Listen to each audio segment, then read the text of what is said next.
Let's make a hair clip candy tutorial. So ngayon guys, ituturo ko naman ang candy design na hair clip. So tara. So ngayon guys, kukuha tayo ng 3 fuzzy wire. So yan ay 30 cm.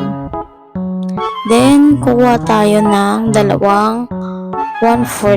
Kumbaga 1/4 ng isang buo ng fuzzy wire. Pero ito exactly ang nagamit ko lang talaga dyan is isang 1/4, hindi siya dalawa. So ayan yung ating pangkat sa fuzzy wire and then ang ating glue gun. So syempre painit natin yung glue gun be. Wala nga magagamit natin yung malamig. Then ayan, gagamit din tayo dyan ng pearl bead. So ayan nga yung isang buo nating rose red pa yan. Basta ayun, kahit anong kulay naman pagdating dyan sa yan. So yung isang buo na yan, hahatiin natin yan, pati yung dalawa, yung isang rice white at yung isa pa.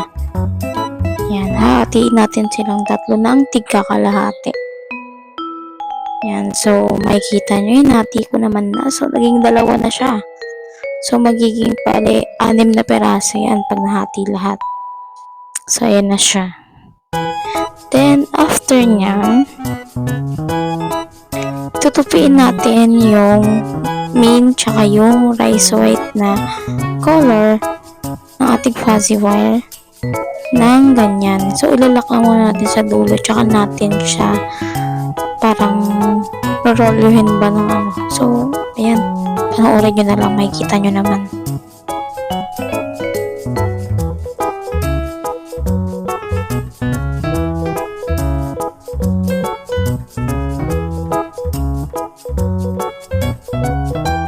So, after natin siyang rollyohin, ayan, ilalak natin siya sa pinakababa din, gaya ng ginawa natin sa taas.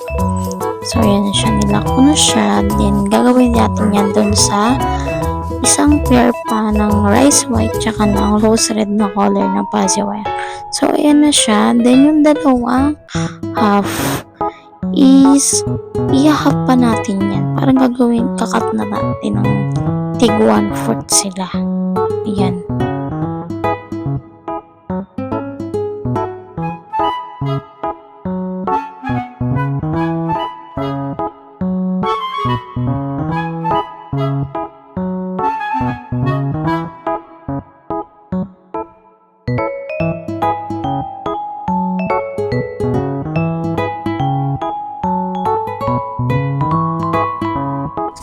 So, bali nakat na natin siya ng tiga half. So, ayan ang gagawin. Tutupuin natin siya ng half. And then, ipapashape lang natin siya na parang heart. So, ayan, panoorin nyo kung paano ko siya shape na parang heart. Kasi, kumbaga, yun ang magiging parang yun nasa gilid ng pinaka-center ng candy natin. So, ayan, ganyan lang siya. Ganyan lang yung ginawa ko. So, lahat yun, yung 4 na peraso na yun is i-fold nyo lang ng ganyan or iti-twist nyo lang ng ganyan para maging heart siya. And then, ayun na nga, na-heart natin yung 4 na peraso. So, kunin na natin yung ilalagay natin sa center ng ating candy design. So, i-roll yun natin yan siya. Gawin nyo lang muna sa dulo para may susundan yung pag-roll-yuhan nyo or i-roll nyo siya. May susundan yung i-roll nyo sa dulo. So, ayan siya.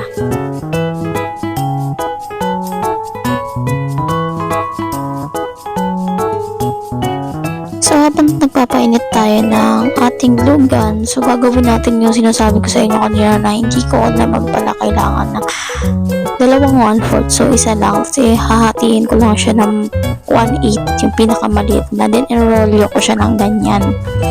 Ayan. So, isang 1/4 lang yung nagamit ko dyan. Then, ayan. Lalagyan na natin ng glue para mas sumikip yung pinakagitna tsaka para hindi kumalas. Kasi kumakalas yan siya pag sa dulo lang nilagyan ng glue. So, habang nirolyo mo siya, alalayan mo rin siya ng glue para hindi siya kumalas mamaya. Yan, katulad ng ginagawa ko. Then, lalagyan mo yung dulo ng glue para magdikit na siya.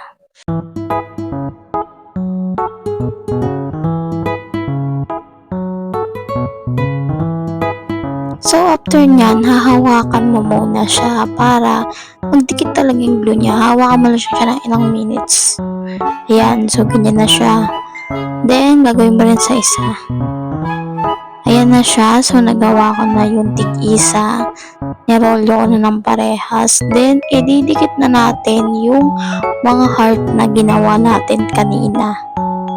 Yun kasi yung purpose nun sa gilid. So, ididikit natin yun siya. 2 peraso sa isang bilog. So, ayan. Parang ganyan. So, lalagyan na natin siya ng glue.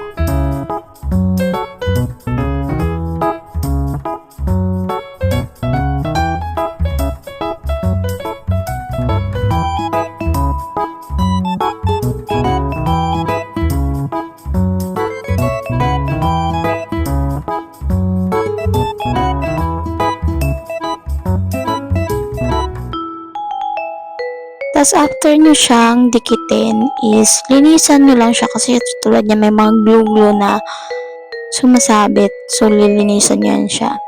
Then yung ginawa nating rollo kanina na maliliit is ito yung purpose nun. Ilalagay natin siya dyan sa pinakalikod sa gitna ng dalawang dulo ng heart kasi kumbaga yan kasi yung magiging dikitan mamaya ng hair clip.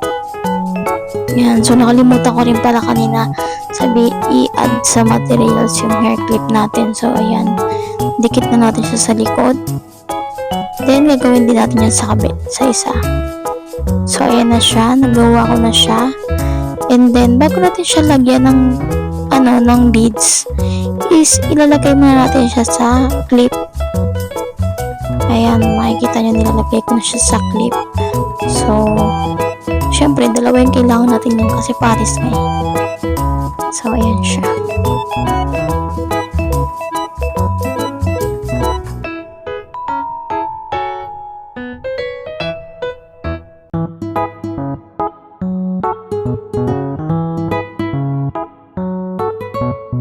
So, after natin siya lagyan ng glue is yan, ididikit na natin yung ating hair clip dyan sa may design natin. So, yung isa rin, lagyan din natin.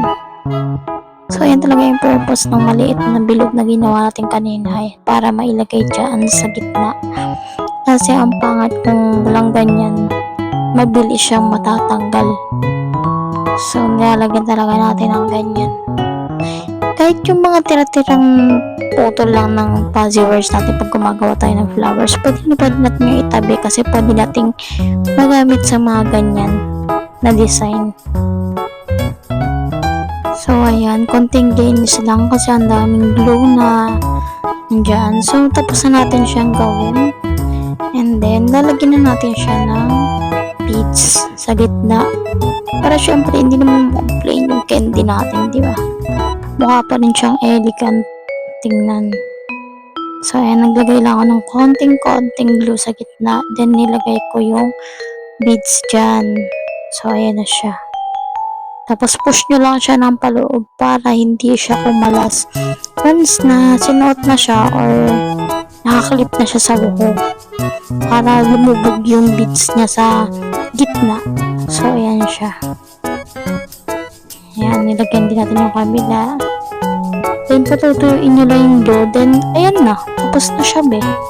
Pwede mo na siyang ibenta or ipagamit sa anak mo.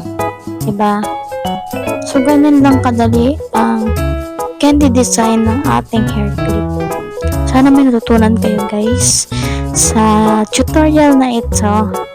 At, follow na rin ako sa aking mga social media accounts.